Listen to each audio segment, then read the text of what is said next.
Justin, we've just entered the property. You want to know what exactly are we looking for in these viewings? Basic things, and sort of just like 5 or 6 different things. But first thing on entry, roof. Then we're going to be looking at for the electrics, like has it got a new consumer unit or old fuses? Boiler, does it have one?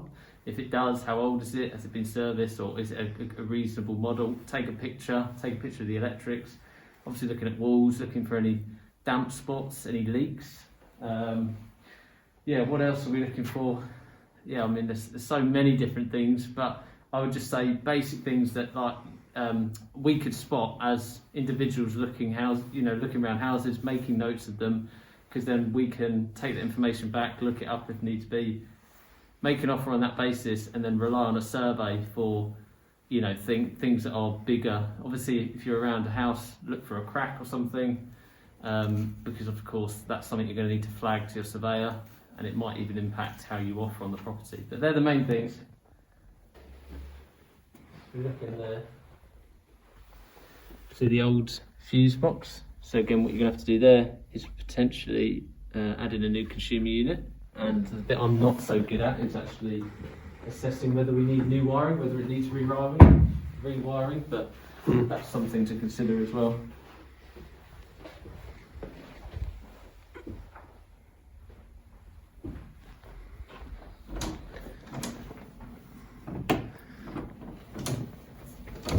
So you look out for these polystyrene ceiling tiles.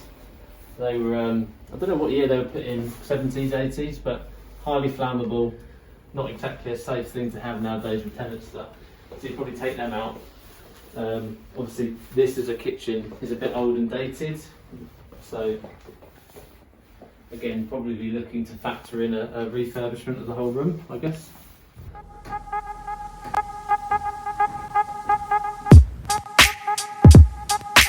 Just arrived at the Airbnb. Seems to be coming up to Liverpool. Obviously want to make it worthwhile, do a couple of days here.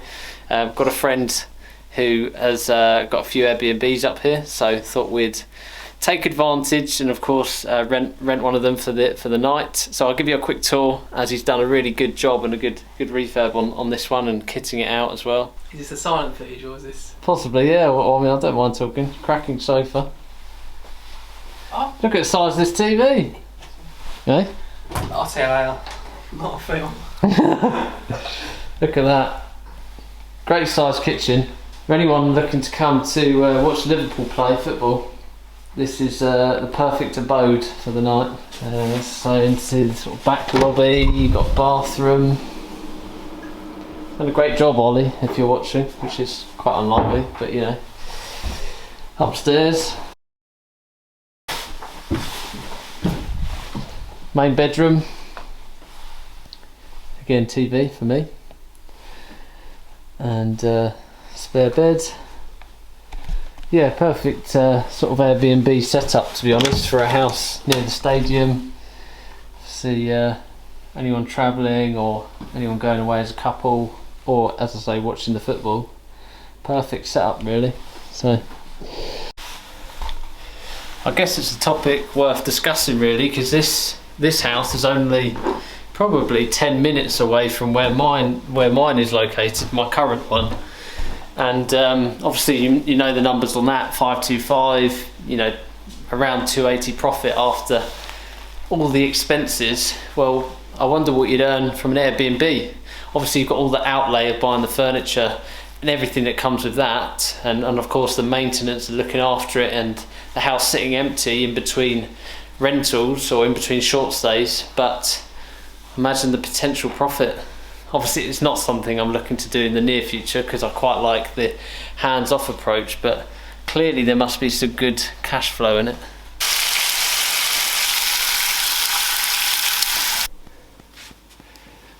So day one down, stayed the night in the Airbnb, really good place to stay, nice street and everything. Woken up to a bit of snow, not ideal, but it's not too bad, so it shouldn't stop us on our viewings today. So we did 8 viewings yesterday, which is Friday, some good properties, quite high in price. So I'm going to have to get back, look at the spreadsheets in order to work out what we can offer.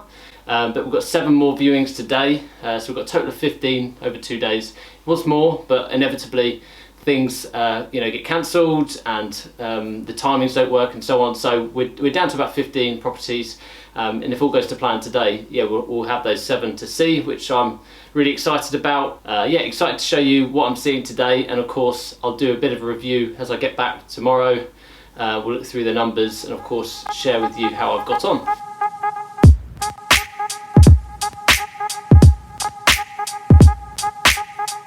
Here he goes. Here he goes. From a newbie's perspective, if you can't be the first time, for me that was quite shocking, because we've just seen the one before, which was around 65 grand. Yeah. I'm even thinking I could take that on. Yeah. Like, do you know what I mean? You go in there, ready to rumble. There's a tenant in there. Get it done. Get the deal done. You're in there.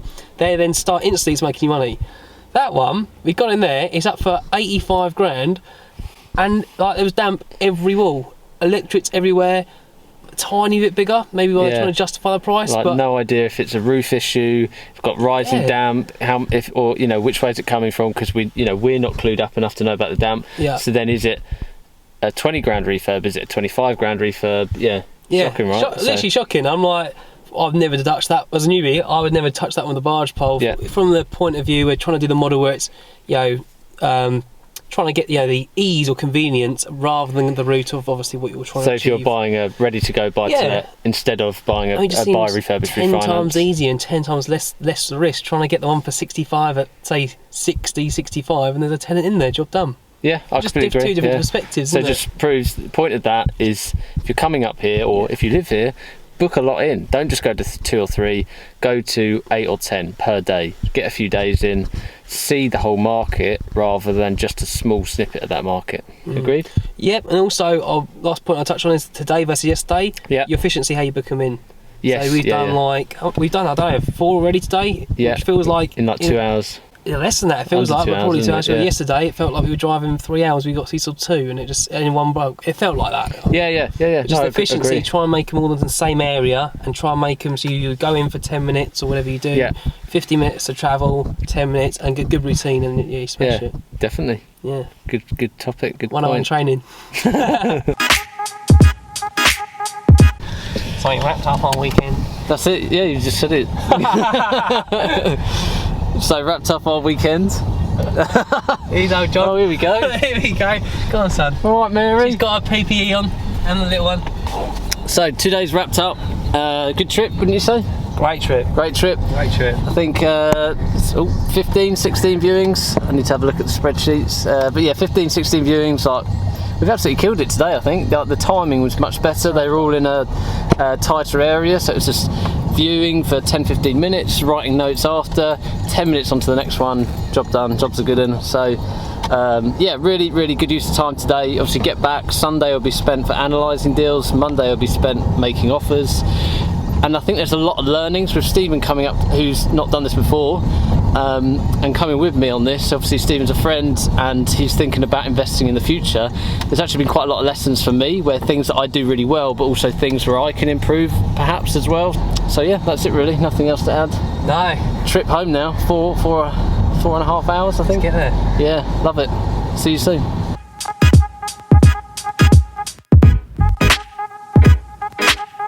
And I'm back. It's been a couple of days since the trip. As you can see, I'm back in my lovely office, and we've recently just stripped the lovely orange wallpaper that was on the walls. We're left with plaster, which has definitely blown in a few parts, but that's for another video. Just wanted to cover the Liverpool trip.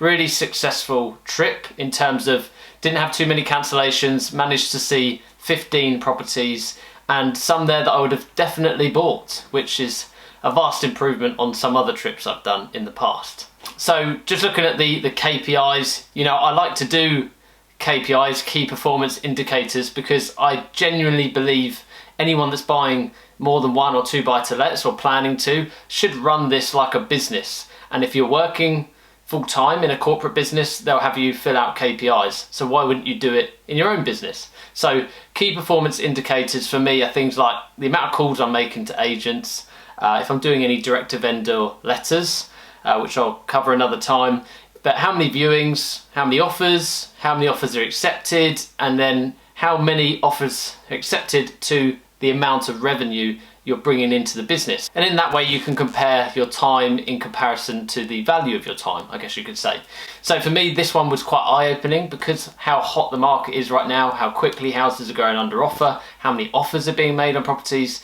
Whereas usually it would take me 30, 35 phone calls to arrange 15 to 20 viewings, this one took me 62 phone calls. Now this exactly shows why I like to do KPIs, because that therefore tells me before I've even gone that it's taken me 62 phone calls to arrange what was 16 viewings, which went down to 15 because one cancelled. That tells me that there's a lot of heat in the market. You know, I'm calling up, there's a lot of offers being made, there's a lot of properties going under offer, and they've literally been on for 24 hours. So therefore I know what I'm engaged into what I'm about to go and view. I know I've got to act quickly if I see a property I like. So again, I'll be able to compare that as the market may change in the future, and it'll be really interesting to continually report that to you. Now, out of those 15 viewings, I saw a lot of properties I did like. Obviously, if I got them for the right price, it was a combination of standard buy-to-let properties, you know, ready to rent, where I'd literally be putting my cash, parking it in there for a decent ROI. I'm kind of looking for that 17, 18, 19% ROI on those sort of properties. Versus, I was also looking for BRR properties, buy, refurbish, refinance. So a combination of them both. I actually offered on 7 properties following my weekend. So that's, you know, approximately 50% of what I viewed. And sitting here today, I wish I had some good news for you, but I don't. All offers rejected, even made some counter offers on a couple of those properties, and I'm blown away by the prices that people are paying for houses right now. I don't know what it is. I don't know whether generally the market's actually just going up there and getting the attention it finally needs, and that the values are going up, and this is it.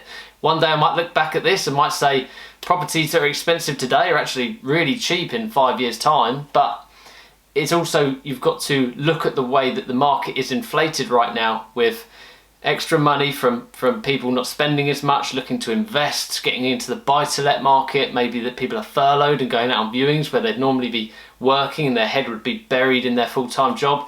There's so many things that need to be factored in right now, which is just really difficult to understand what's going on in the market. And if you haven't seen it already, it's a little logo down here. This is the Road to Buy-to-Let number 2 series. I'm gonna take you along the journey. We're gonna buy buy-to-let number 2 together, and we'll get there eventually. We'll get there eventually. This is just a minor setback. Can't expect to buy property on every trip. Probably gonna take 2, 3, 4 of these trips before I get one. So why not do the journey with me? But in terms of actually what I'm going to do going forward, I am going to make a video on the practical side of things. You're actually booking in viewings, because going back to December, I actually tried to strip back my viewing booking process and tried to make it a bit easier and try and systemize it a bit more by using a bit of software, try and make it more visually appealing to my brain to make it easier to work out the viewings. But about 2 days into trying to arrange viewings, I realized that just didn't work. So I want to share that with you, as that's a great learning experience. I want to share practical tips with you and not just hypothetical ones that people like to do on YouTube. So I hope the viewing tips are useful for you. There's so much to take in when viewing properties. I'm still learning, I'm new to this game still, and I want to share that experience with you. I appreciate you following along. Please like the video if you've enjoyed it, hit that subscribe button, hit that bell notification as well, and of course, I'll see you in a future video. I'll see you very soon. Bye for now.